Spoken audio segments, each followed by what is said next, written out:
السلام علیکم ورحمۃ اللہ وبرکاتہ. تمام تعریفیں خدائے بزرگ و برتر کے لیے جو وحدہ لا شریک ہے، نہ کوئی ثانی نہ کوئی ہمسر.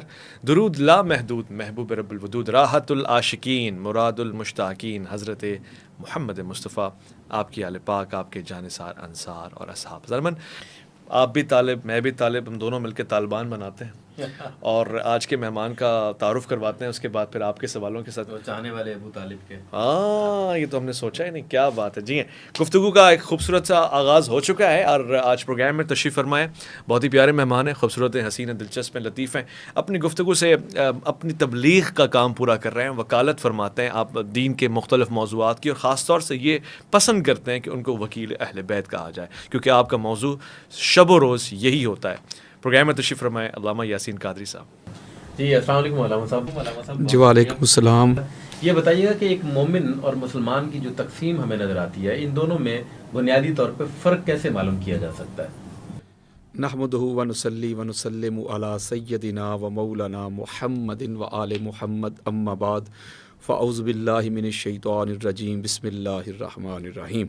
سب سے پہلے تو میں اویس بھائی کا اور ملک صاحب آپ کا شکریہ ادا کرتا ہوں کہ آپ نے مجھے دوبارہ موقع دیا کہ میں آپ کے اس پلیٹ فارم کے واسطہ سے ریفرنس سے اپنی بات جو ہے وہ پوری دنیا تک پہنچا سکوں. اور میری دعا ہے کہ اویس بھائی کو اور آپ کو اللہ تبارک و تعالیٰ بلند مقام عطا فرمائے اور آپ کی توفیقات میں اللہ اضافہ فرمائے. جو آپ نے کویشچن کیا ہے کہ مسلمان میں اور مومن میں کیا فرق ہے، اس کے لیے میں آپ کو بڑی خوبصورت ایک بات آپ کی محبتوں کی نظر کرنا چاہتا ہوں. اگر آپ سورہ حجرات کی آیت نمبر 14 پڑھیں تو اس میں اللہ رب العزت نے بالکل یہ مضمون واضح کر دیا. قالت الاعراب آمنا قل لم تؤمنوا ولکن قولوا اسلمنا ولما يدخل الایمان فی قلوبکم. اب اس کی آپ شرح میں یا اس کی تفسیر میں کوئی بھی تفسیر اٹھائیں، چاہے امام جلال الدین سیوطی کو پڑھ لیں، ابن ابی حاتم کو پڑھ لیں، فخر الدین رازی کو پڑھ لیں، قاضی ثناء اللہ پانی پتی کو پڑھیں، یا ابن کثیر کو پڑھ لیں، یا علامہ علوسی کو پڑھ لیں، ملا علی قاری کو پڑھ لیں، قاضی ثناء اللہ پانی پتی ہوں یا مولانا مدودی ہوں، ہر ایک نے لکھا ہے. مسئلہ یہ تھا کہ کچھ لوگ جو تازہ مسلمان ہوئے تھے، یعنی انہوں نے آقا علیہ الصلوۃ والسلام کی رسالت کو بھی تسلیم کر لیا، اللہ کی وحدانیت کو بھی تسلیم کر لیا، ملائکہ پر بھی ایمان لے آئے، آسمانی کتابوں پہ بھی ایمان لے آئے، آخرت پہ بھی ایمان لے آئے، اور وہ مسلمان ہو گئے، نمازیں بھی شروع کر لی، روزے بھی شروع کر لیے. انہوں نے کہنا شروع کر دیا کہ ہم الحمدللہ مومن ہو گئے، ہم مومن ہو گئے. اب آقا علیہ الصلوۃ والسلام نے نہیں روکا ان کو، اللہ نے یہ آیت مجیدہ اتاری ہے، فرمایا کہ اے حبیب مکرم، یہ دیہاتی لوگ، یہ عربی لوگ جو تازہ مسلمان ہوئے، انہوں نے کہنا شروع کر دیا کہ ہم مومن بن گئے. ان سے کہہ دیں، ان کو روک دیں، خبردار تم ابھی مومن نہیں ہوئے بلکہ ابھی تو مسلمان ہوئے ہو. بولا کیوں؟ نمازیں بھی پڑھ رہے ہیں، روزے بھی، حج بھی، عمرے بھی، تیرے نبی کی اطاعت میں بھی ہیں، تجھے بھی ایک مان رہے ہیں، تیرے فرشتوں کو بھی مان رہے ہیں، آسمانی کتب کو بھی مان رہے ہیں، آخرت کو بھی مان رہے ہیں، اور تو کہہ رہا ہے کہ ابھی آپ مومن نہیں ہوئے. جو سارا کچھ ہم اس کو تسلیم کر رہے ہیں، سر جھکا رہے ہیں، تو اللہ تو کہہ رہا ہے کہ تم مومن نہیں ہوئے. اللہ نے ایک جملہ کہا، ایمان تمہارے دلوں میں ابھی داخل ہی نہیں ہوا. اس سے ایک معنی یہ واضح ہوتا ہے کہ مسلمان ہونا ظاہر کا نام ہے، اور ایمان دل کے اندر کوئی چھپی ہوئی چیز کا نام ہے. اگر تو ایمان بھی ظاہر کا نام ہوتا تو ظاہر میں تو انہوں نے داڑھی بھی رکھ لی، نمازیں بھی، روزے بھی، حج بھی، عمرے بھی، سارا کچھ تھا، زہد ورا تقویٰ طہارت یقظہ بیداری قیام رکوع سجود، ظاہر تو انہوں نے اسی طرح کر لیا. لیکن اللہ کہہ رہا ہے کہ ظاہر سے تم صرف مسلمان ہوئے ہو، ایمان تمہارے دلوں میں داخل نہیں ہوا. پتہ چلا ایمان تو پھر دل میں داخل ہوتا ہے. تو کیا نمازیں دلوں میں داخل نہیں ہوئی تھی، روزے دلوں میں داخل بھی نہیں، حج اور عمرے نہیں داخل ہوئے تھے؟ اسی کے ذیل میں آقا علیہ الصلوۃ والسلام کی حدیث دیتا ہوں آپ کو، جس کو امام بہقی نے لیا ہے، اس کو امام طبرانی نے لیا ہے، امام حاکم نے اس کو المستدرک میں لیا ہے. اس کے علاوہ الفاظ کے رد و بدل کے ساتھ امام ترمذی نے بھی اس کو لیا ہے. بے شمار کتب حدیث میں یہ روایت موجود ہے. صحابہ اکرام نے آقا علیہ الصلوۃ والسلام سے پوچھا، یا رسول اللہ، یہ جو معاملہ ہو رہا ہے، نمازیں، روزے، حج، زکوٰۃ، سارا کچھ ہو رہا ہے، اللہ روک رہا ہے کہ تم مسلمان ہو، صاحب ایمان نہیں، اس کا راز کیا ہے؟ وہ کون سی چیز ہے جو دل میں داخل ہوگی تو بندہ مومن بنے گا؟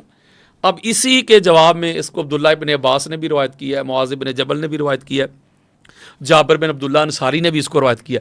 آقا علیہ الصلوۃ والسلام نے فرمایا، جملہ سنیں، لا يدخل قلب رجل ایمان، نہیں داخل ہو سکتا. لا يدخل قلب رجل ایمان حتی یحبکم یعنی علی و فاطمہ و حسن و حسین. آقا علیہ السلام نے اپنی اہل بیت اطہار کو مخاطب کرتے ہوئے فرمایا کہ تب تک کسی بھی شخص زید بکر اس کے دل میں ایمان داخل ہی نہیں ہو سکتا جب تک وہ میری اہل بیت کی محبت اس کے دل میں نہیں آ جاتی. اور یہ آقا علیہ الصلوۃ والسلام نے ملک صاحب فرمایا بالعموم، یعنی ایبسلوٹ کہہ دیا. اور اگر اس کو خاص کرنا پڑا تو میرے اور آپ کے پیارے آقا نے فرمایا، جس کو بے شمار صحابہ، ام المومنین حضرت ام سلمہ نے بھی اس کو روایت کیا رضی اللہ تعالی عنہا، دیگر سے بلکہ مولا علی علیہ السلام خود روایت کرتے ہیں جو صحیح مسلم میں روایت ہے اور حدیث صحیح ہے، متواترہ بھی ہے. آپ روایت کرتے کہ آقا علیہ الصلوۃ والسلام، اسی طرح ہم سارے صحابہ حضور علیہ السلام کی میت اور سنگت میں بیٹھے ہوئے تھے، مسجد نبوی کا صحن تھا. آقا علیہ الصلوۃ والسلام ممبر پہ جلوہ افروز ہوئے اور جلوہ افروز ہوتے ہی آقا علیہ السلام نے فرمایا تعال یا علی ابن ابی طالب. ممبر کے اوپر حضور علیہ السلام، علی علیہ السلام کو بلایا اپنے پاس، ممبر کے اوپر کھڑا کیا.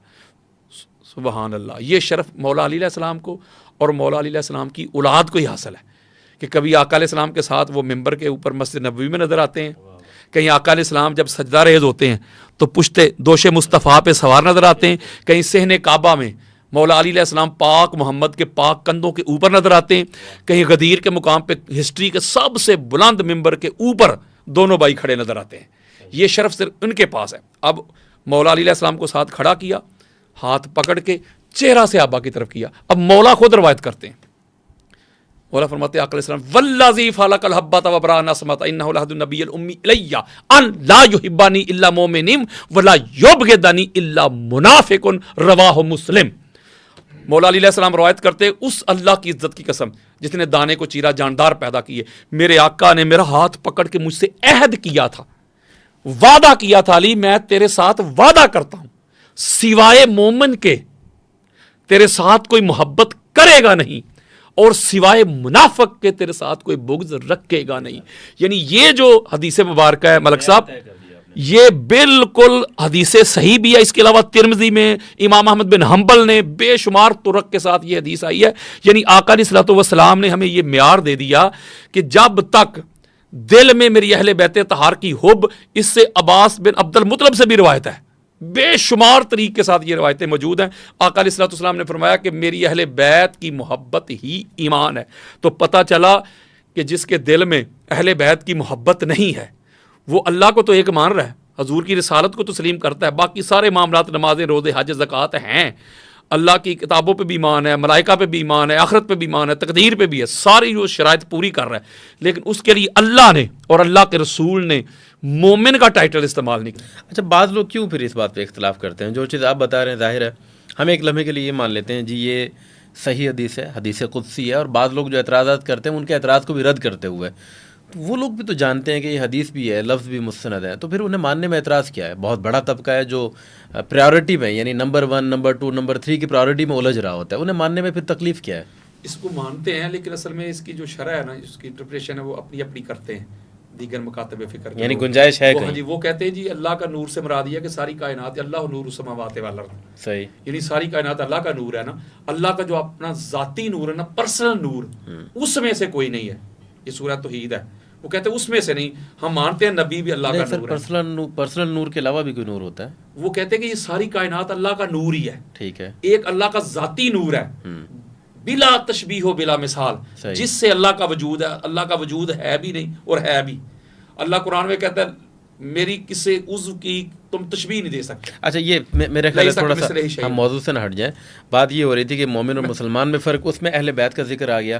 اہل بیت کے ذکر کے حوالے سے پرائیورٹی پہ کہیں نہ کہیں کوئی تقسیم آتی ہے، وہ تقسیم کس وجہ سے آتی ہے؟ وہ میں بتاتا ہوں، لیکن تھوڑا سا میں وہ سوال کو جو اویس بھائی نے پوچھا تھوڑا سا انٹرٹین کرنا چاہتا ہوں. اوکے، تو اس کا مطلب ہے اگر یہ لوگ ہستیاں پہلے تھی، اویس بھائی نے کہا کہ وہ پہلے جو گزری ہیں یا نبی رسول گزرے ہیں وہ بھی ان سے محبت کرتے تھے. آقا علیہ الصلوۃ والسلام کی حدیث مبارکہ ہے جو خطیب بغدادی نے اس کو روایت کیا، دیگر کتب میں بھی ہے. آقا علیہ السلام فرماتے ہیں اپنے صحابہ کو کہ داؤد علیہ السلام جب ہاتھ میں لوہا پکڑتے تھے آئرن تو وہ پگھل جاتا تھا. صحیح. آقا علیہ السلام فرماتے ہیں میرے صحابیوں بتاؤں کہ داؤد علیہ السلام کے پاس اسم اعظم کیا تھا؟ صاحب نے کہا یا رسول اللہ بتائیے وہ کون سا اسم اعظم تھا ان کے پاس؟ اللہ کے رسول بھی ہیں، نبی بھی ہیں، وہ لوہے کو پکڑتے تھے تو لوہا پگھل جاتا تھا. آقا علیہ السلام فرماتے ہیں میرے بھائی علی کا نام لیتے تھے. اللہ اکبر، وہ میرے بھائی علی کا علی کا نام لیتے. داؤد علیہ السلام. پھر نوح علیہ السلام کی جو کشتی ہے آقا علیہ الصلوۃ والسلام اس کی تشبیہ دے رہے ہیں. اسی طرح دیگر انبیاء جو پہلے گزرے ہیں ان کے مائنڈ میں تھا، ان کو پتا تھا کہ علی کون ہے اور محمد کون ہے، اس لیے کہ یہ اس وقت کی بات ہے جب اللہ بتا رہا ہے جب نہ وقت تھا نہ تب تھا نہ کب تھا. اس کے اوپر میں ملک صاحب آپ کو بے شمار دلائل دے سکتا ہوں کہ جو حضور علیہ السلام کی اہل بیت طہار بالعموم 5 تن پاک بالخصوص، یہ اللہ کی پہلی تخلیق ہے. ان کا نور حضرت آدم علیہ السلام سے بھی پہلے ہے. اللہ کی پہلی چاہت اور پہلی تخلیق، پہلا امر اور کون ہی یہ 5 تن پاک ہے. اس کے اوپر میرے پاس بے شمار دلائل ہے. جو آپ نے تقسیم کی بات کی ہے، تقسیم اگر قرآن مجید فرقان حمید کا اگر آپ مطالعہ کریں تو اس میں جو حضور علیہ الصلوۃ والسلام تقسیم سے مراد بھی میری یہ ہے، مطلب بعض لوگ کہتے ہیں کہ یہ جی پہلا نور نہیں ہے یا پہلی تخلیق نہیں ہے سپوز، اور کچھ لوگ ان سے محبت میں اسی طرح دم بھرتے ہیں جس طرح آپ اور میں بھرتے ہیں. تو اصل تو پریکٹس ہے نا کہ وہ آپ کی اطاعت کر رہے ہیں، اہل بیت کے فرمانبرداری کو مان رہے ہیں اور اسی طرح دنیا میں وقت گزارے ہیں جیسا کہ حکم آیا. یہ زیادہ اہم ہے یا یہ زیادہ اہم ہے جی پہلے تخلیق کون ہوا تھا، پہلے کون نہیں آیا تھا؟ یہ کس قسم کی بحث میں ہم لوگ. خوبصورت سوال کیا آپ نے. یہ میرے بھائی فرض تو نہیں ہے نا، یہ آپ سے پوچھا جائے گا نہیں پوچھا جائے گا، پھر بھی اس پہ جھگڑے ہو رہے ہوتے ہیں. دیگر ہمارے معاملات ہیں جو فرائض ہیں، جو شریعت ہے، جو اللہ اور اللہ کے رسول کی ہے. دیکھیں یہ تو ایک مستحب عمل ہے، یا آپ جس سے محبت کرتے ہیں، اس سے پیار کرتے ہیں، جس پر دلیل بھی ہو، آپ کا عقیدہ یہ ویژن ہونا چاہیے کہ یہ وہ ہستیاں ہیں جو مقصود کائنات ہستیاں ہیں، یہ وہ ہستیاں ہیں جو وجہ تخلیق کائنات ہستیاں ہیں. میں کب اس پہ حکم لگا رہا ہوں یا فتویٰ لگا رہا ہوں کہ بھائی جو بندہ یہ مانتا نہیں یہ ضروری ہے، اسے پوچھا جائے گا، بھائی سوال کیا جائے گا. جس کا سوال کیا جائے گا وہ تو سب کو پتا ہے، آپ کو بھی پتا ہے، مجھے بھی پتا ہے. لیکن آپ جانتے ہیں زیادہ تر جھگڑے اسی بات کے ہو رہے ہوتے ہیں. ایمان کے ساتھ اس کا اس لیے تعلق اور واسطہ ہے، یہ حب کے ساتھ ایمان کو جوڑا ہے نا. ہاں اور بار بھی میں اے اور بے اردو میں ہم کہتے ہیں حب، اس کا جو ہم معنی کرتے ہیں چاہت، محبت، پیار، لو، یہ کرتے ہیں نا، عشق کر لیں. صحیح. تو یہ جو حب ہے، حب علی ایمان ہے یا حب اہل بیت ایمان ہے. تو ملک صاحب ایک جملہ ہے اویس بھائی، یہ حب کیا ہے بتائیے. یہ حب کا جو آپ کو پتہ ہے جو عربی ہے اس کا ایک حسن ہے، سب سے وسیع زبان ہے عربی. صحیح. اس میں روٹ ورڈ ہوتا ہے، ایک مادہ ہوتا ہے، اس سے آگے الفاظ بنتے جاتے ہیں. دنیا کی سب سے بڑی فصیح و بلیغ کمپریہنسو جو بڑی زبان ہے نا، لینگویج ہے، وہ عربی ہے. انگلش بھی اس کے بعد نمبر آتا ہے، باقی ساری اس کے بعد ہے. حب کے بے شمار معنی ہیں، جو اہل لغت ہے انہوں نے تو 50 سے اوپر بیان کی ہیں.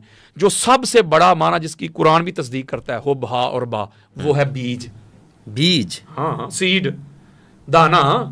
قرآن میں اللہ رب العزت نے ارشاد فرمایا ان اللہ فالق الحب والنوا، بے شک اللہ حب کو، دانے کو، محبت کو نہیں، دانے کو پھاڑنے والا ہے، گٹھلی کو چیرنے والا ہے، محبت کو نہیں چیرنے والا یا پھاڑنے والا. اور مولا علی علیہ السلام کی جو میں نے ابھی آپ کے سامنے ایک حدیث پڑھی تھی صحیح مسلم سے، اس میں مولا کیا فرمانا، والذی فالق الحبۃ، قسم ہے اس کی جس نے حب کو یعنی دانے کو چیرا. صحیح. اور جاندار پیدا کیے. تو اس کا مطلب حب کا جو بنیادی معنی ہے، مرادی معنی نہیں، جو بنیادی معنی ہے اس کا، جو لغوی معنی ہے، وہ ہے بیج، دانا، سیڈ. یہاں ملک صاحب ایک میں جملہ کہنے لگا ہوں آپ کی محبتوں کی نظر. جب حب کا معنی ہے بیج، دانا، اصل، اوریجن، تو اگر انسان اپنے کھیت میں جائے، جا کے ہل چلائے، ٹریکٹر چلائے، مٹی کو نم کرے، زرخیز کرے، باڑ لگائے، جڑی بوٹیاں تلف کرے، پانی دے، کھاد ڈالے، ساری زندگی ایسا کرتا رہے، اس میں حب نہ ڈالے، کچھ اگے گا؟ پروڈکشن ہی نہیں ہوگی. پانی بھی دے رہا ہے، مٹی کو نم بھی کر رہا ہے، زرخیز بھی کر رہا ہے، وہ کیاریاں بھی بنا رہا ہے، باڑ بھی لگا رہا ہے، سارا کچھ کر رہا ہے، کچھ بھی نہیں اگ رہا. آپ کہیں گے حضرت صاحب اگے گا کیا؟ وہ جو پودے کی اصل تھا، اوریجن، مبدا، بگننگ، جڑ، روٹ، فاؤنڈیشن، بنیاد، آغاز، اوریجن جو تھا وہ حب، وہ دانے نہیں ڈالا، وہ سیڈ اور بیج نہیں ڈالا، تو ساری زندگی لگا رہے، پانی دیتا رہے، کھاد ڈالتا رہے، کچھ بھی نہیں اگے گا. بلا تشبیہ و بلا مثال. انسان کا یہ جو دل ہے، جو قرآن کی آیت میں نے پڑھی تھی، یہ جو انسان کا دل ہے، دل، اس کے اوپر بھی ایک کھیت ہے. انسان کے دل کی کھیتی پر ایمان کا پودا کبھی نہیں اگ سکتا جب تک اس کھیتی پہ وہ حب اہل بیت کا بیج نہیں ڈال دیتا.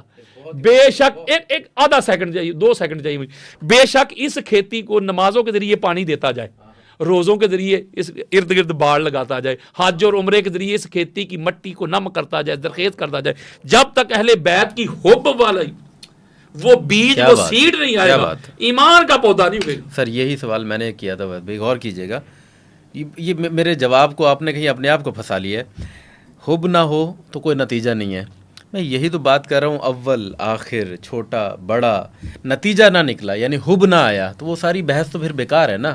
اور اسی بحث میں آج کل ہم خاص طور پہ مذہبی طبقہ الجھا ہوا ہوتا ہے. حب تو ہے نہیں، پروڈکشن تو کچھ نہیں ہو رہی. اللہ اکبر. میں بتاتا ہوں، عمل اور چیز ہے، حب اور چیز ہے. مثال کے ذریعے سمجھاتا ہوں. بھائی حب بیج ہے، بیج بوئیں گے پروڈکشن ہوگی، پروڈکشن ہوگی، کسی بھی کھیتی میں اضافہ ہوگا.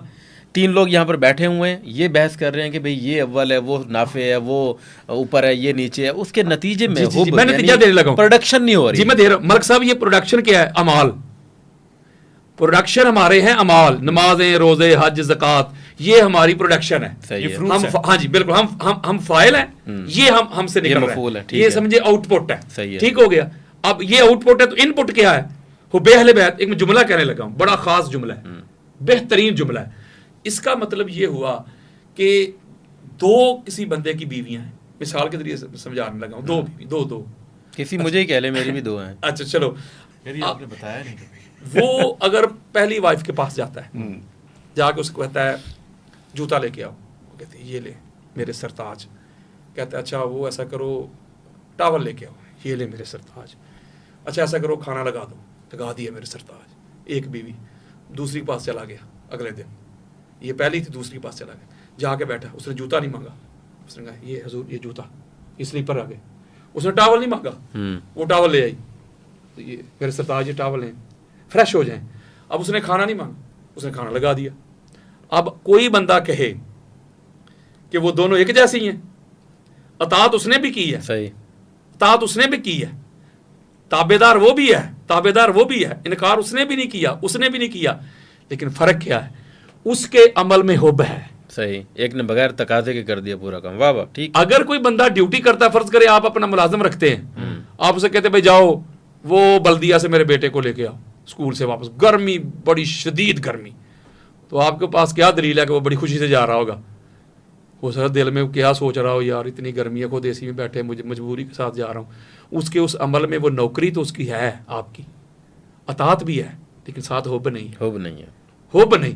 اس لیے جتنے بھی پروڈکشن کی آپ نے مجھے بات کی ہے، میں آپ کو اس قرآن حدیث سے دلیل دے سکتا ہوں کہ یہ جتنی بھی پروڈکشن ہے نا ملک صاحب، یہ پروڈکشن اس وقت نفع مند ہوگی. کوئی بھی پروڈکشن ہو، بندہ نفع ہی لینا چاہتا ہے نا، ورنہ لاس ہوتا ہے، نقصان ہوتا ہے. میں دلیل دیتا ہوں آپ کو کہ یہ جتنی بھی پروڈکشن ہے انسان کی آج کے دور میں، آپ نے فرمایا کہ یہ اتنی ضروری کیوں ہے، ہم کو اس پر فوکس رکھنا چاہیے. نماز، روزہ، حج، زکوٰۃ، اطاعت، بندگی، زہد، ورع، تقویٰ، طہارت، یقظہ بیداری، قیام، رکوع، سجود، صدقہ، خیرات، یتیم کے سر پہ ہاتھ رکھنا چاہیے، زکوٰۃ دینی چاہیے، غرباء کو کھانا کھلانا چاہیے، صدقہ خیرات کرنا چاہیے. یہ ساری پروڈکشن ہے بندے کی، اس پر بندے کو فوکس رکھنا چاہیے.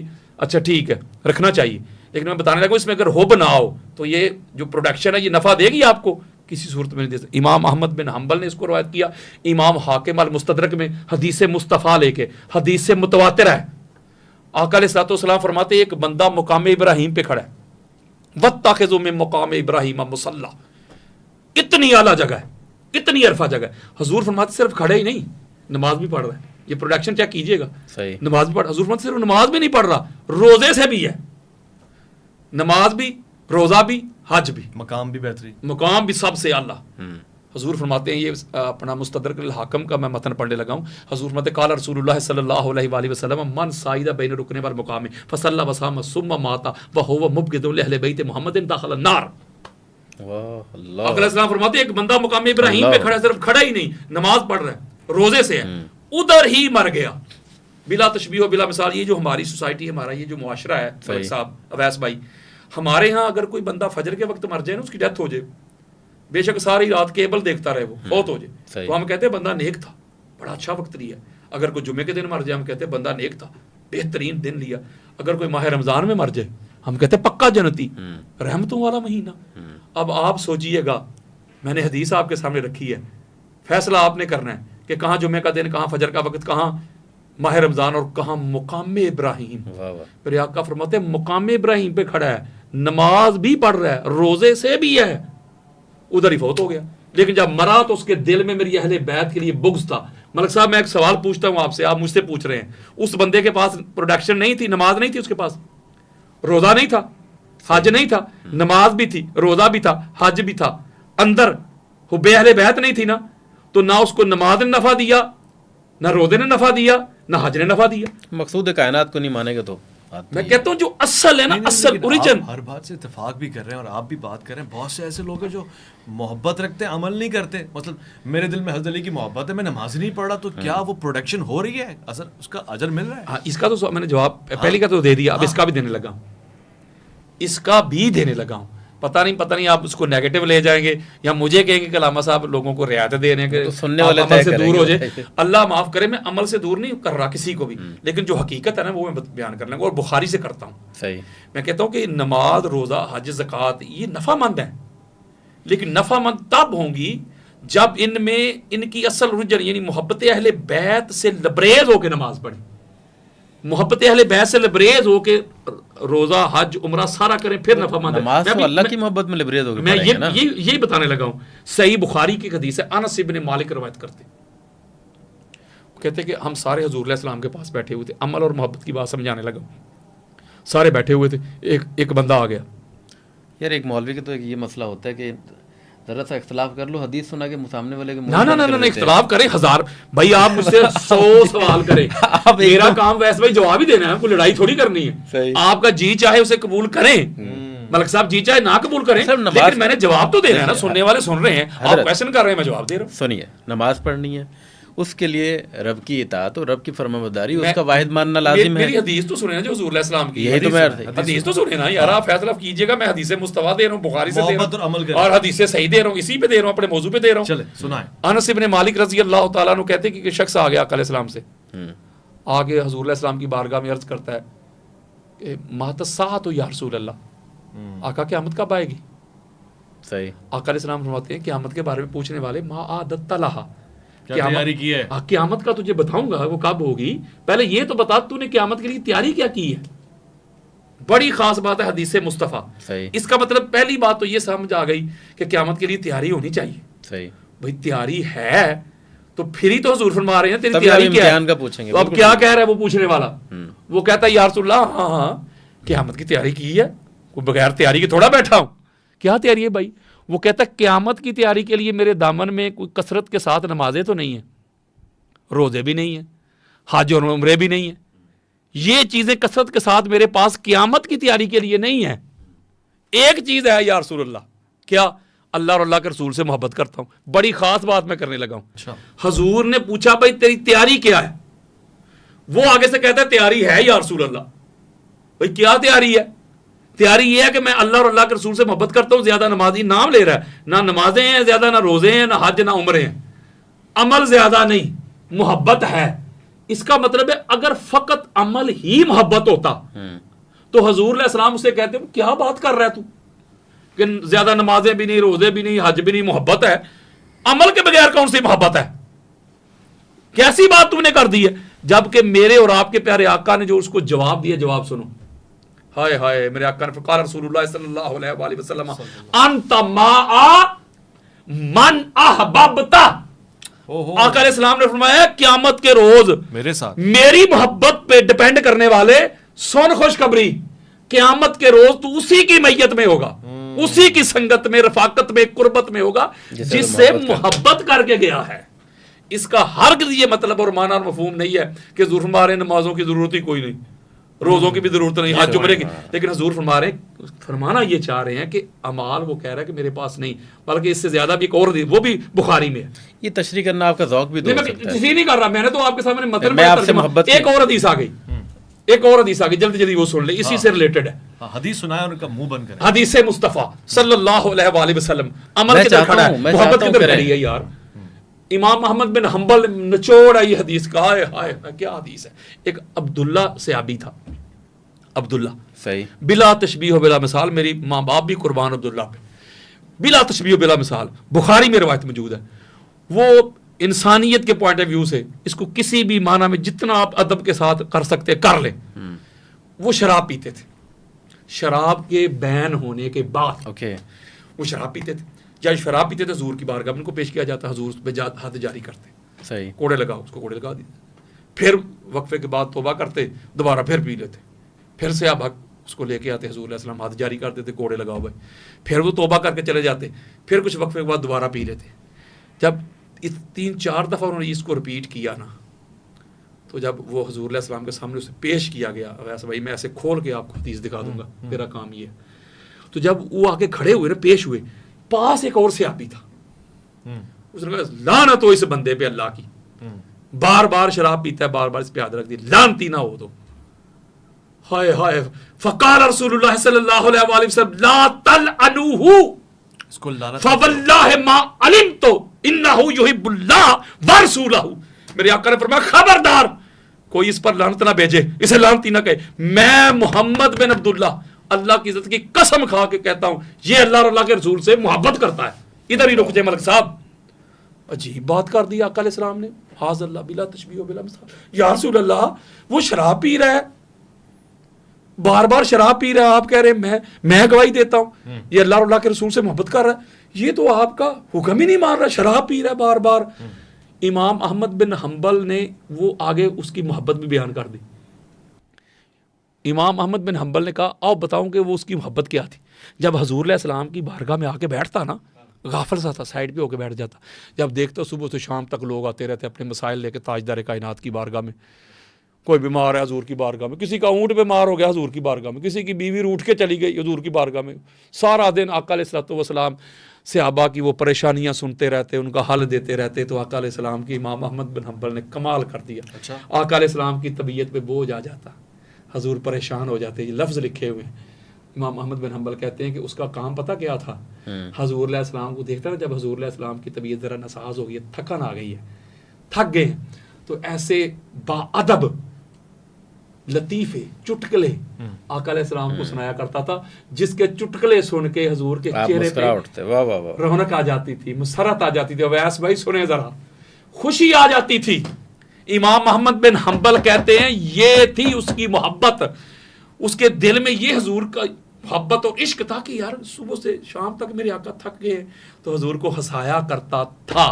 تو آقا علیہ السلام نے فرمایا خبردار خبردار اس پہ لعنت نہ بھیجو، اس بندے کے پاس عمل نہیں محبت ہے. دوسرے بندے کا نام بھی عبداللہ ہی ہے، عبداللہ ذوال خویسرہ تمیمی، یہ بھی بخاری ہے. اچھا، آقا علیہ الصلوۃ والسلام مال غنیمت تقسیم کر رہے ہیں، بس اس کو ختم کرنے کا پھر اگلا کویسچن لوں گا. مال غنیمت تقسیم کر رہے ہیں آقا علیہ الصلوۃ والسلام. حضور علیہ السلام ہر بندے کو اس کی ضرورت کے مطابق عطا کر رہے ہیں. کسی کی 2 بیویاں اس کو زیادہ دے رہے ہیں، 4 بیویاں اس کو زیادہ دے رہے ہیں، کوئی بیچلر ہے کمارا ہے اس کو کم دے رہے ہیں، ہر بندے کی ضرورت کے مطابق. تو ذوال خویسرہ تمیمی پتہ کیا کہتا ہے، اے دل یا محمد اتق اللہ، اے محمد اللہ سے ڈریں اور عدل کریں. آقا علیہ السلام نے تو وہی علاقہ ہلاک ہو جائے گا روئے زمین پہ، میں عدل نہیں کروں گا تو کون عدل کرنے والا. صحابہ کرام نے تلوار نکال لی، حضرت خالد بن ولید کا نام آیا، یا رسول اللہ اجازت دے اس کی گردن اڑا دیں، گستاخ بے ادب کی. اور یہ کہہ کے آقا علیہ السلام کی طرف پشت کر کے چل پڑا. ملک صاحب یہ حدیث پہ غور کیجئے گا آپ. جب آقا علیہ السلام کی طرف پشت کر کے چل پڑا تو آقا علیہ السلام نے فرمایا داؤہ، دفع کرو اسے، سنو پہچان لو اس کو. صحابہ کو میں اس کو قتل کرتا ہوں یا رسول اللہ، نہیں قتل نہیں کرنا، اس کو پہچان لو. اس کی نسل سے، اس کی ذریت سے ایسے لوگ پیدا ہوں گے جو نمازیں اتنی پڑھیں گے، اے میرے صحابہ ان کی نمازیں دیکھ کے تم اپنی نمازوں کو ہلکا جانو گے. روزے اتنے رکھیں گے تو ان کے روزوں کو دیکھ کر اپنے روزوں کو ہلکا جانیں گے. اور آگے سنیں، قرآن کی تلاوت اس طرح کریں گے، ہر وقت تلاوت قرآن سے اپنی زبانیں تر رکھیں گے، لیکن یہ قرآن ان کے حلق سے نیچے نہیں اترے گا. اور صحابہ کہتے ہیں، یہ میں حدیث کی بات بتا رہا ہوں آپ کو، اپنی کوئی میں ذاتی شرح نہیں کر رہا. صحابہ کہتے ہیں جب وہ چل پڑا نا تو اس کی نشانیاں بھی تھی جو صحیح بخاری کی حدیث میں ہے. کیا؟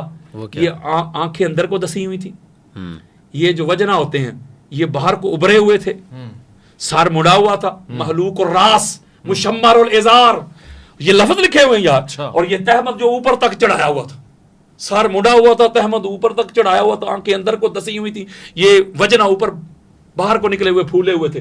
حضور میں ان کو دیکھو، یہ میرے بے ادب اور گستاخ ہوں گے. اور میرے صحابہ ان کی نمازیں دیکھ کے، روزے دیکھ کے، حج اور عمرے دیکھ کے مغالطے میں نہ آ جانا. تو پتہ چلا ملک صاحب، نماز، روزہ، حج، زکوٰۃ، اعمال یہ سارے نفع مند ہیں. یہ بڑی نفعمند چیزیں ہیں، لیکن تب ہوتی ہے جب ان میں اصل ان کی جو روح ہے، اور وہ روح محمد اور آل محمد کی محبت ہے، وہ نہ ہو تو یہ سب بیکار ہے۔ بالکل بیکار۔ اور اگر محبت اس پر میں اور بھی ہو- حدیثیں پڑھ سکتا ہوں۔ اچھا چلیں آگے بڑھتے ہیں۔ میں اس پہ کنکلوژن پہ آتا ہوں، بہت امپورٹنٹ سوال ہے اور عرفان صاحب سمجھ گئے ہوں گے، اپنے سوال کے جواب بھی لے لیا، مجھے جو تشنگی میں پوری کر لیتا ہوں۔ حضور نے اسی محبت کے طفیل کسی کو کوئی لقب دیا، کسی کو پیارا، کسی کو اپنا، کسی کو اخی، کسی کو صدیق، کسی کو فاروق کہا، اسی محبت کے طفیل کا یا ان کے اعمال کے سبب کا؟ میرے خیال ہے یہاں پہ تو اعمال میٹر کرتے ہیں، نہیں، میرا خیال ہے تاجدار کائنات اگر کسی کو کچھ ٹائٹل دیتے تھے نا، تو میرے خیال سے جو میرا ایمان ہے، بلکہ آپ کا بھی ہوگا، اللہ اور اللہ کا رسول جب کسی کو کوئی ٹائٹل دیتا ہے تو وہ ٹائٹل کا اہل ہوتا ہے تو دیتے ہیں۔ حضور علیہ السلام رشتہ داریوں کی وجہ سے نہیں دیتے، اچھا بالکل نہیں دیتے۔ آقا علیہ السلام، کچھ لوگ کہتے ہیں کہ دیکھیں جی یہ سارا کچھ آپ اہل بیت کی طرف لے کے جا رہے ہیں، اہل بیت کی طرف لے کے جا رہے ہیں۔ حضور علیہ السلام سارا کچھ اپنے گھر والوں کو ہی دے گئے ہیں، گھر والوں کو نہیں دے گئے، بات کوئی اہل ہوتا تو اس کو دیتے نا۔ یہی تو کہہ رہے ہیں اہلیت محبت ہے یا عمل ہے؟ یہی بتانے لگا ہوں نا۔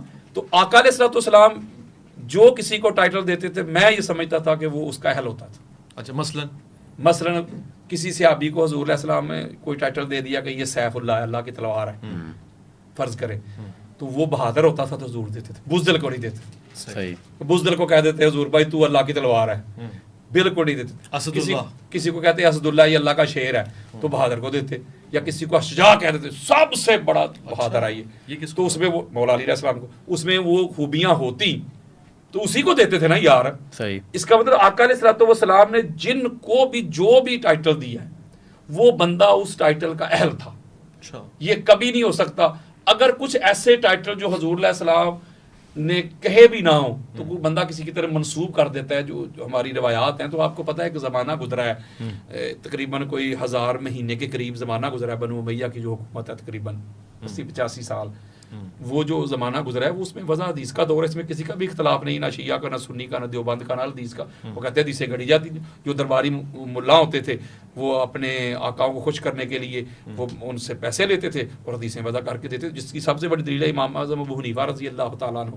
جب آپ کو قید کیا گیا تو ان کو کہا کہ آپ کو مفتی اعظم بنا دیتے ہیں، چیف جسٹس بنا دیتے ہیں، آپ فتویٰ دیں امام زید بن علی کے خلاف جو انہوں نے قیام کیا تھا۔ لیکن یہ جو ٹائٹل کی بات کر رہے ہیں بات بھی، اس میں تو دو مختلف اقوام ہیں، جیسے اہل فارس ہیں تو ان کے ہاں آپ اپلیکیشن بھی دیکھیں نا، ایک لکھی جاتی ہے باخدمت جناب، جناب علی، گزارش ہے، فدوی عرض کرتا ہے۔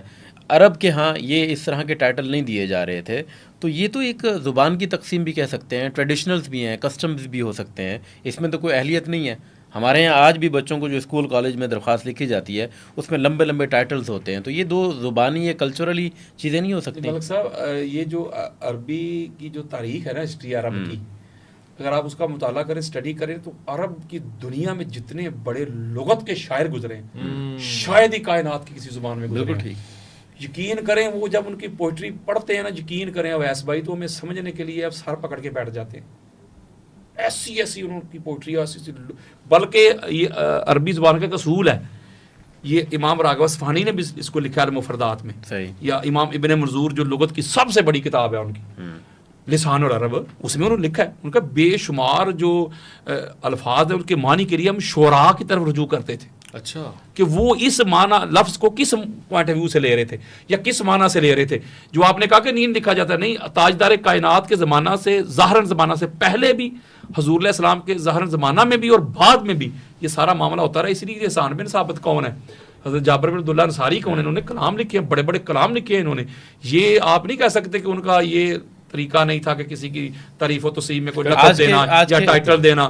یہ جو آپ اپلیکیشن کی بات کر رہے ہیں، یہ تو کسی کو اس وقت بھی جو خطوط لکھے جاتے تھے اگر آپ وہ پڑھیں تو وہ بھی کہتے تھے، کسی کو امیر، کسی کو کچھ بھی ٹائٹل۔ اچھا، اگر ٹائٹل کی بات چلیے تو میں ایک بات میرے ذہن میں آئی، ہمارے ایک دوست نے مجھ سے یہ سوال پوچھا، ظاہر ہم جو عرف میں معروف ہے، ہم صدیق اکبر، فاروق اعظم جانتے ہیں کسے کہتے ہیں، یعنی تو خلفۂ راشدین شیخین کے القابات معروف ہیں، مگر اس دوست نے علامہ صاحب مجھے کہا کہ کچھ ایسی احادیث اس کے پاس ہیں جس میں یہ القابات استعمال ہوئے ہیں اور شیخین کے لیے نہیں ہوئے، حضرت علی کرم اللہ وجہ کے لیے ہوئے۔ میں نے اس سے ظاہر مجھے اس کا مطالعہ 2-4 جگہوں پہ تردد میں ڈال رہا تھا، میں چاہتا ہوں اس پہ بھی وضاحت دے دیں۔ ایک نیا کٹا کھول بول رہے ہیں اصل آپ؟ میں نا مطلب یہ اصل میں اس کو مختصر سا جواب دے دیتا ہوں آپ کو. ہے اس میں کچھ کوئی- ایسا میں زیادہ نہیں، اس کو سادہ سی بات ہوگی، اتنی زیادہ نہیں میں کروں گا اور بڑی لائٹ لوں گا، آپ پسند کریں گے. مگر مستند. ہاں مستند کی بلا، یہ کیسی بات ہو سکتی ہے؟ آپ نے جس کو سامنے بٹھایا ہوا ہے وہ قصے کہانیاں کبھی سنی ہے آپ نے ہم سے؟ ہم تو بات ہی قرآن حدیث صفحہ نمبر حدیث نمبر، ہم تھوڑے قصے کہانیاں سناتے ہیں. یعنی رغبت نہ ہو، دلچسپی نہ والا نہ نہ نہ رغبت بھی نہیں، میں اتھینٹک بات کروں گا. دیکھیں یہ جو صدیق کہتے ہیں سچے کو، ٹھیک ہو گیا نا؟ تو قرآن مجید فرقان حمید میں بھی یہ جو لفظ آیا جمع کی صیغہ میں آیا، تسنیہ کی صیغہ میں بھی آیا، جمع کی صیغہ میں بھی آیا. یعنی کہ جو سچا ہے نا صدیق، وہ اسپیسیفک کوئی خاص بندے کے لیے یہ لقب استعمال نہیں ہو سکتا. قرآن مجید فرقان حمید میں اللہ رب العزت سورہ الحدید میں فرمایا کہ کیا والذین آمنوا باللہ ورسلہ اولئک هم الصدیقون. اللہ نے فرمایا وہ لوگ جو اللہ پر ایمان لائے، اس کے رسولوں پر ایمان لائے، وہ سارے صدیق ہیں، وہ سارے سچے ہیں. اور وہ صحابہ کرام رضوان اللہ علیہم اجمعین جو مرتے دم تک حضور علیہ السلام کے وفادار رہے، وہ صدیق ہے، سارے صدیق ہیں. اور بلکہ انبیاء کرام کے لیے بھی یہ لفظ استعمال ہوا ہے. اگر آپ سورہ مریم ہے اس کا شروع پڑھیں تو آیت نمبر 41 پہ چل جائیں تو اللہ رب العزت نے ارشاد فرمایا وَاذْكُرْ فِي الْكِتَابِ إِبْرَاهِيمَ إِنَّهُ كَانَ صِدِّيقًا نَبِيًّا. اے حبیب مکرم اپنی اس کتاب میں قرآن میں ابراہیم کا ذکر کریں، بے شک وہ صدیق نبی تھے.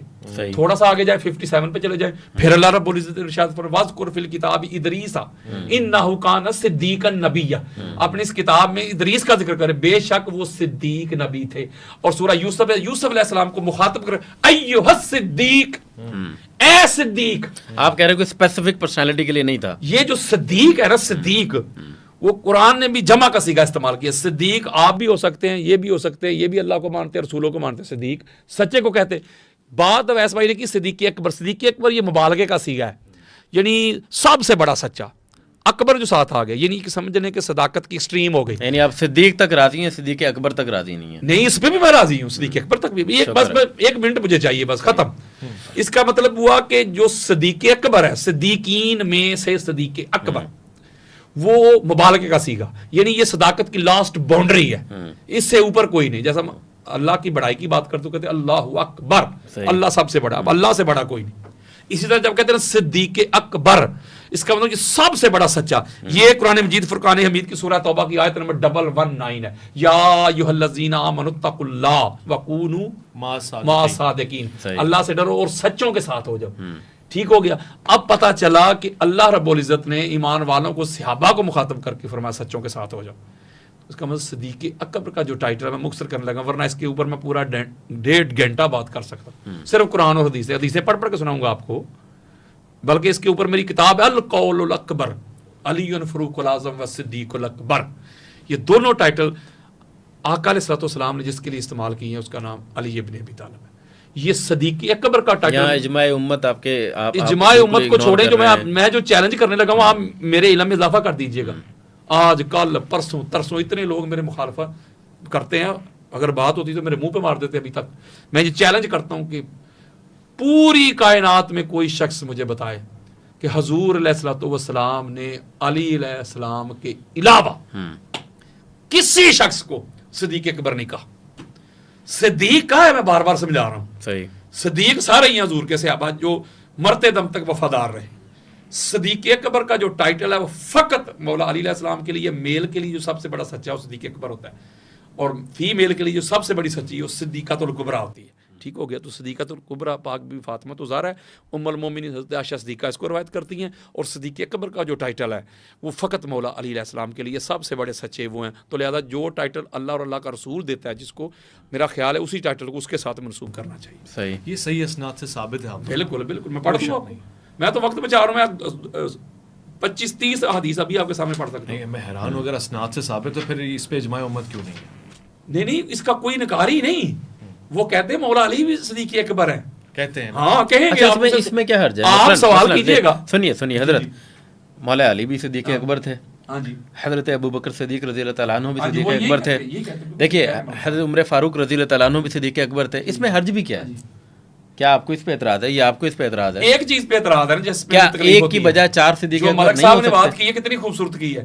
ہمیں جو آپ نے کہا، ہمیں اعتراض اس بات پہ ہے کہ جب آپ حضرت ابوبکر صدیق کو کہتے ہیں کہ صدیق اکبر ابو بکر صدیق رضی اللہ تعالیٰ عنہ، ٹھیک ہے. آپ کہتے ہیں جی فاروق اعظم حضرت عمر بن خطاب رضی اللہ تعالیٰ عنہ، کوئی بات نہیں. اگر کوئی بندہ کلام میں منقبت میں یہ پڑھ دے صدیق اکبر علی بن ابی طالب، فاروق اعظم علی بن ابی طالب، تو آپ اس کو ادھر ہی پکڑ لیں. نہیں یہ دیکھیے یہ صاحب ایسے ہوتا ہے. میں ابھی آپ کو یوٹیوب پہ نکال کے دے سکتا ہوں کہ پنڈی میں ایک بندے صدیق اکبر بھی ان کا نام نہیں مولوی تھا، اسٹیج پہ بیٹھا ہوا، اس نے ادھر ہی پکڑ لیا. ان کا نام تو دیکھیں حضرت ابوبکر صدیق کا نام تو ابوبکر بھی ان کا نام نہیں ہے، صدیق بھی ان کا نام نہیں ہے، تو ان کے القابات ہیں نا، نام تو عبداللہ ہے ان کا، عبداللہ بن عثمان. ٹھیک ہے نا. اصل بات آپ کوئی حضرت عمر فاروق رضی اللہ عنہ کو شیر خدا کہے گا تو آپ بھی پکڑ لیں گے. بات سمجھیے کچھ چیزیں معروف ہو جاتی ہیں، کچھ چیزوں میں عوام پہچان رکھ لیتے ہیں. میری بات سنیں، میری بات سنیں، آپ زیادتی نہ کریں، آپ زیادتی نہ کریں. کچھ میں نے آپ کو پہلے بات بتائی تھی کہ کچھ ٹائٹل ایسے ہیں جو تاجدار کائنات نے ٹائٹل عطا کیے ہیں، آقا علیہ السلام نے اہلیت دیکھ کے ٹائٹل دیے ہوئے ہیں. شیر خدا، اس کا مطلب ہے آقا علیہ السلام جس کو شیر خدا کہیں گے، اسداللہ کہیں گے، یار اس میں وہ خوبی ہوگی، وہ شیر کی طرف دھاڑے گا تو پھر حضور فرمائیں گے نا.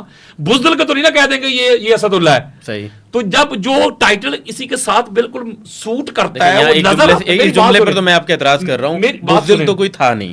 یہ کہہ سکتے ہیں بہادروں میں زیادہ بہادر چونکہ یہ تھے تو شیر خداؤں نے کہا گیا. کسی کو بزدل کہہ نہیں، میں نے کسی کو نام لیا نہیں. آپ نے کہا نا بزدلوں میں، آپ نے کہا نا بزدلوں میں، بزدل تو کوئی تھا ہی نہیں. علیہ السلام کسی کو ٹائٹل سے نوازیں گے تو اسی کو نوازیں گے جو اس کا اہل ہے. صحیح. شیر خدا تو اسی کو کہنا جو اللہ کا شیر، جو بندہ بہادر ہو تو اسی کو کہتے ہیں نا یار. میں یہ کہہ رہا ہوں کہ بزدل کو تو نہیں نا کہہ سکتے کہ یہ شیر خدا ہے. شیر خدا کی بات آئی تو اس کو کہا جائے گا جو ہے، رائٹ، جو رائٹ. صدیق اکبر پر آپ کہہ رہے ہیں چاروں کو بھی کہا جا سکتا ہے، پھر اس پہ آپ راضی کیوں ہیں؟ میں نہیں کہہ رہا، میں یہ کہہ رہا ہوں جو آپ کہہ رہے ہیں نا، یہ عقیدہ ہونا چاہیے کہ وہ بھی صدیق اکبر ہیں، وہ بھی صدیق اکبر ہے، وہ بھی صدیق اکبر ہے. میں کہہ رہا ہوں یہ معاملہ آپ کا ٹھیک ہے، لیکن جب کوئی مولا علی کو صدیق اکبر کہے جس کو اللہ اور اللہ کے رسول نے کہا ہے تو مولوی کہے نہیں کہنا. اچھا میں تو یہ کہہ رہا ہوں یار اللہ کے آپ بھی تو وہی مولوی بن رہے ہیں نا. صدیق اکبر، سنیے میں بتاتا ہوں، صدیق اکبر پر آپ کہہ رہے ہیں ٹھیک ہے، یہ متفق ہو رہے ہیں. شیر خدا پر آپ کہتے ہیں نہیں، شیر خدا کو کہا جائے تو پھر اس پہ بھی متفق نہ نہ. شیر خدا جو ہوگا تو کہے نا اسے. صدیق اکبر بھی جو ہوگا اسی کہا جا رہا ہے نا. اچھا کیسے کہ دلیل پر مولوی اپنی نہ دے، قرآن و سنت سے دے، میں مانوں گا. اجماع امت اس پہ ہے. مجھے کوئی مائی کا لال دلیل دے دے، گل مک گئی. اس پہ دلیل آ گئی، اس پہ دلیل آ گئی، آپ اپنی دلیل سے آپ اپنی دلیل واپس لے لیں گے، رائٹ. بالکل. اب یہ سننے والوں پہ ڈیپینڈ کرتا ہے کہ وہ اس کی دلیل دیں، اور دلیل دینے کے بعد پھر آپ کو آپ کی دلیل کو رد کریں. نہیں لوں گا میں، جا کے اس کی مفت نوکری کروں گا. کیا بات ہے، مفت امپلائمنٹ کی آفر آ گئی ہے جی. جو صدیق اکبر کا ٹائٹل علی کے علاوہ، آپ تو حضرت ابوبکر صدیق کی بات کر رہے ہیں نا، کسی 1.25 لاکھ راؤنڈ اباؤٹ جتنے بھی تھے کم و بیش companion of the holy prophet, کسی کے ساتھ ثابت کر دیں صدیق اکبر کا ٹائٹل جو حضور نے دیا نا جس کو، وہ صرف علی ہے.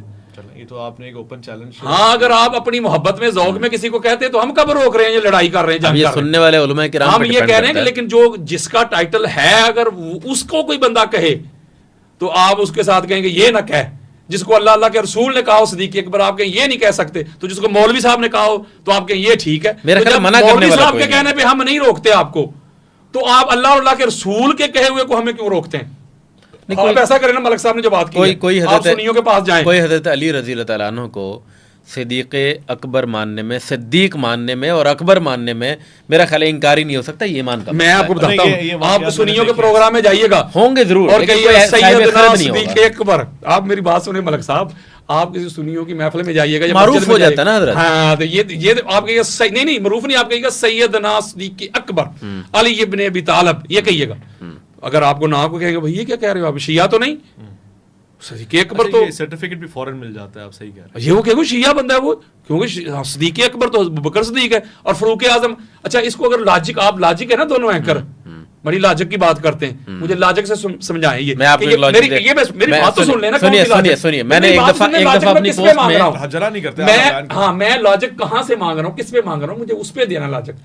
کہ فاروق اعظم، فاروق کہتے ہیں حق اور درمیان میں فرق کرنے والا، وہی ہے نا فاروق جو فرق کرے حق کو اور باطل میں درمیان. اعظم بڑا، حق اور باطل میں فرق کرنے میں بڑا، وہی ہے نا فاروق اعظم. بڑا فاروق یار، حق اور باطل میں جو فرق کرنے میں بڑا ہو اسے کہتے ہیں فاروق اعظم. ٹھیک ہے، یہ ٹائٹل اہل سنت میں بریلویوں میں دیا جاتا ہے حضرت عمر بن خطاب رضی اللہ تعالیٰ عنہ کہ وہ فاروق اعظم تھے. ٹھیک ہے، ٹھیک ہو گیا، حق اور باطل میں فرق کرنے میں وہ سب سے بڑے تھے. اب حضرت عمر بن خطاب جو ہے رضی اللہ تعالیٰ عنہ،